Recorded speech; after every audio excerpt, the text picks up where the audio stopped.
Bismillahirrahmanirrahim. Assalamualaikum warahmatullahi wabarakatuh. Sahabat Al-Hikmah yang dimuliakan Allah, bagaimana rutan berbuka puasa sesuai sunnah yang berdampak bagi kesehatan? Yang pertama, menyegerakan berbuka ketika adzan berkumandang. Rasulullah bersabda, manusia akan senantiasa berada dalam kebaikan selama mereka menyegerakan berbuka. Hadis riwayat Bukhari Muslim. Apa hikmah dari anjuran untuk segera berbuka ketika adzan berkumandang? Para ilmuwan membuktikan sabda Rasulullah bahwa selama berpuasa terjadi proses autofagi di dalam seluruh organ tubuh kita, mulai dari ujung rambut sampai ujung kaki. Dengan melakukan buka puasa, maka akan menghentikan proses autofagi. Air akan mengatasi dehidrasi, dan kurma yang mengandung karbohidrat akan menghentikan proses autofagi. Lalu apa yang terjadi apabila tidak melakukan buka puasa? Kita tidak melakukan buka puasa, maka proses autofagi akan keterusan, dan ini akan berdampak buruk bagi sel yang disebut dengan autosis atau selnya mati. Jadi tidak dianjurkan untuk puasa tanpa berbuka. Autofagi ini penting untuk proses detoksifikasi racun di dalam sel.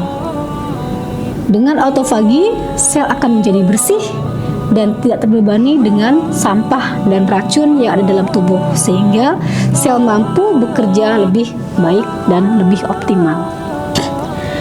Kemudian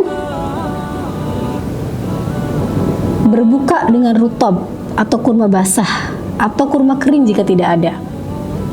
Dari Anas bin Malik, ia berkata, Nabi SAW berbuka puasa sebelum sholat dengan rutob atau kurma basah, jika tidak ada dengan tamar atau kurma kering, jika tidak ada dengan air. Hadis riwayat Abu Daud nomor 2356. Kenapa kurma? Karena kurma memiliki kandungan gizi yang lengkap. Yang pertama, kurma mengandung karbohidrat dan mayoritas mengandung karbohidrat glukosa dan fruktosa yang merupakan karbohidrat yang mudah diserap oleh tubuh. Kemudian yang kedua, kurma mengandung serat yang larut. Hal ini baik untuk pencernaan. Kemudian kurma mengandung mineral penting seperti kalium, magnesium, dan tembaga. Dan tidak kalah pentingnya, kurma mengandung vitamin B kompleks, vitamin A, vitamin K, dan lain sebagainya. Ketika puasa, glukosa darah menurun. Tubuh menggunakan cadangan glikogen dan lemak. Ketika berbuka dengan kurma, maka kurma akan cepat menaikkan glukosa darah secara alami, menormalkan homeostatis energi seluler, mengaktifkan jalur metabolik insulin yang meningkatkan penyerapan glukosa oleh sel. Setelah memakan kurma, kemudian kita meminum seteguk air. Kenapa bukan air dulu, tetapi kurma dulu? Jika minum air terlebih dahulu tanpa asupan gula, osmolaritas darah tetap rendah dan tubuh belum mendapatkan energi yang dibutuhkan, sehingga efek penyegaran tidak optimal.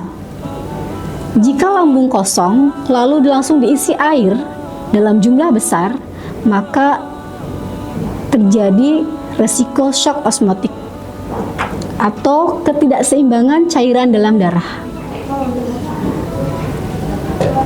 Bisa juga berakibat pengenceran darah mendadak. Hal ini mengganggu tekanan osmotik dan elektrolit, dan perut bisa mengalami kembung atau mual. Dengan memakan kurma terlebih dahulu, lambung mulai aktif mencerna dalam kondisi bertahap, pankreas menyiapkan insulin untuk metabolisme glukosa, dan usus mulai bergerak secara peristaltik secara pelan-pelan, sehingga ketika air masuk setelah kurma, tubuh telah siap menerima cairan tanpa gangguan keseimbangan. Dengan urutan berbuka puasa ini menjadi seimbang, tidak berlebihan, menjaga sistem hormonal. Masya Allah, jadi anjuran Nabi SAW berbuka dengan kurma dahulu bukan hanya anjuran ibadah, tetapi sinkron dengan sains modern dan mendukung kesehatan. Demikian, wallahu a'lam bishawab. Terima kasih. Assalamualaikum warahmatullahi wabarakatuh. Pesantren Tauhid Quran terpadu al-hikmah membangun generasi Qurani.